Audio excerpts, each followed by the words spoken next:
우리가 아주 축하할 일이 있어요.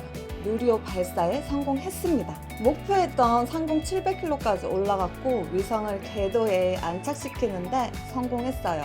자신들이 만든 위성을 자신들이 만든 발사체로 쏘아 올리는 건 러시아, 미국, 유럽, 중국, 일본, 인도, 그리고 7번째로 우리나라입니다.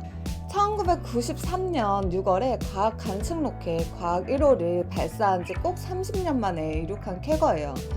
겨우 30년 만에 이 정도 기술을 축적한 것도 너무 대단하지만 우리나라의 우주 탐사 능력 개발 속도가 앞으로는 훨씬 더 빨라질 거라 기대가 아주 커요.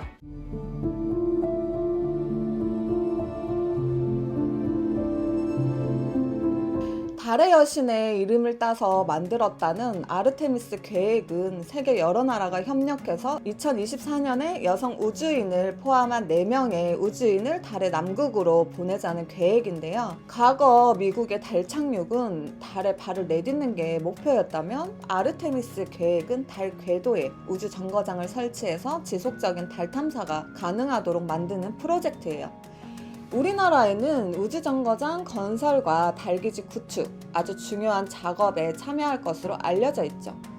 원래 우리나라는 아르테미스 계획 가맹국이 아니었고 미국, 영국, 호주, 캐나다, 이탈리아, 룩셈부르크, 아랍에미리트, 일본이 초기 가맹국이었는데 여기에 우리나라가 2021년에 뒤늦게 합류한 거죠.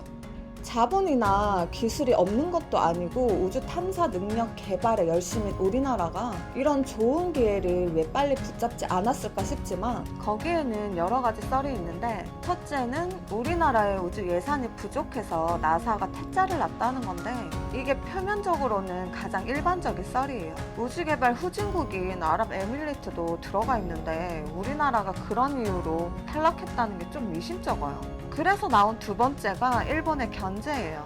미국의 우주 개발에서 일본이 차지하는 지분이 상당한데 그 영향력을 이용해서 우리나라를 배제하라고 로비했다는 썰이 있죠. 세 번째는 국제 정치적인 이유로 우리나라 정부가 아르테미스 계획에 미온적이었다는 거예요. 아르테미스 계획은 우주 패권 경쟁에서 중국을 배제하고 미국 중심으로 다시 줄을 서는 계획인데 중국과 미국 사이에서 줄타기를 하고 있던 우리나라가 참여에 적극적이지 않았다라는 썰이에요. 그동안 사용되던 국제우주정거장 ISS가 2024년에 폐쇄될 예정인데 그렇게 되면 중국의 우주정거장인 탱궁이 그 중심 역할을 할 거고 중국의 위상은 높아질 수밖에 없죠.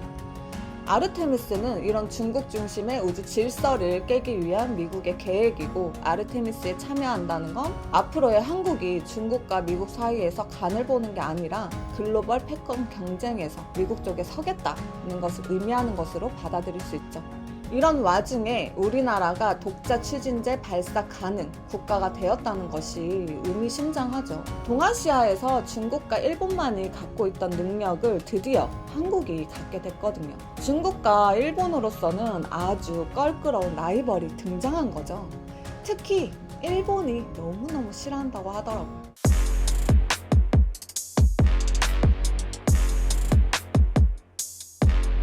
이번 누리호 발사 성공은 군사적으로 상당히 큰 의미를 갖고 있는데 한국의 ICBM, 대륙간 탄도탄 개발 문제예요. 작년에 누리호를 처음 발사했을 때도 이게 상업위성 발사체를 빙자한 ICBM 발사가 아니냐는 얘기가 주변국에서 나왔었는데 그때는 아쉽게도 누리호 발사에 실패를 했어요. 근데 이번에 떡하니 발사 성공을 해버린 거죠.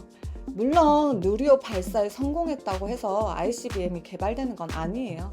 위성 발사 추진제 로켓은 대기권을 뚫고 목표 궤도까지 가면 그만이지만 사거리 1만 킬로가 넘는 ICBM은 대기권을 뚫고 나갔다가 다시 재진입해서 지상의 목표물을 타격해야 하는 로켓입니다. 로켓의 대기권 재진입에는 굉장히 많은 기술이 필요하죠. 재진입할 때 속도가 마 24에 달하고 이때 발생하는 마찰열이 7000도에서 8000도까지 올라가요. 북한의 미사일이 이 재진입이 가능하냐 아니냐를 두고 이런 얘기가 나오는 것도 그만큼 어려운 기술이기 때문인데 이런 어려운 기술을 북한이 해냈다면 굉장히 큰 위협이 되는 거죠. 그리고 누리호는 액체연료 로켓이에요. 액체연료는 추력이 세고 미세 조정이 가능하지만 발사 직전에 연료를 채워야 하는 문제점이 있고, 군사적인 ICBM은 액체 연료가 아니라 고체 연료를 써요. 추력은 약하지만 연료를 넣은 채로 오랫동안 보관이 가능하고 곧바로 발사가 가능해요. 그렇게 보자면 누리호는 ICBM이 아닌 거죠. 근데 분명한 건 누리호와 ICBM은 뗄래야 뗄 수가 없는 관계에 있다는 거죠. 누리호에 탄두를 싣는다고 해서 ICBM이 되는 건 아니지만, ICBM을 만들기 위해서는 발사체를 만들 수 있어야 하죠. 작년에 누리호가 위성을 궤도에 안착시키는 데는 실패했지만 로켓의 3단 분리까지 성공했고, 미사일 기술 개발이라는 관점에서 보면 사실상 성공이나 마찬가지예요. 발사 이후 고도 상승이나 추진력에 대한 데이터를 확보할 수 있었거든요. 작년에 누리호 발사 실패를 했는데 주변국 눈치도 안 보고 또 로켓을 발사해서 더 많은 데이터를 얻으려는 자작극이 아니냐는 얘기를 하는 사람들도 있고, 또 다른 쪽에선 위성 모사체 궤도 안착 실패가 의도적으로 떨어뜨려서 대기권 재도립체 테스트를 하기 위한 위장 실험이었다는 얘기까지 나왔어요. 사실 진실이 어디에 숨어 있는지는 우리가 알 길이 없잖아요. 근데 우리가 ICBM 기술 개발에 성큼 다가선 건 사실이고, 중국과 일본은 속이 아주 불편하겠죠. 누리호 발사 성공은 너무 축하할 일이에요. 진짜 우리나라 진짜 너무너무 대단합니다. 짱짱. 오늘은 여기까지. 구독이, 좋아요, 알림이 잊지 마시고요. 오늘도 좋은 하루 되세요. 화이팅!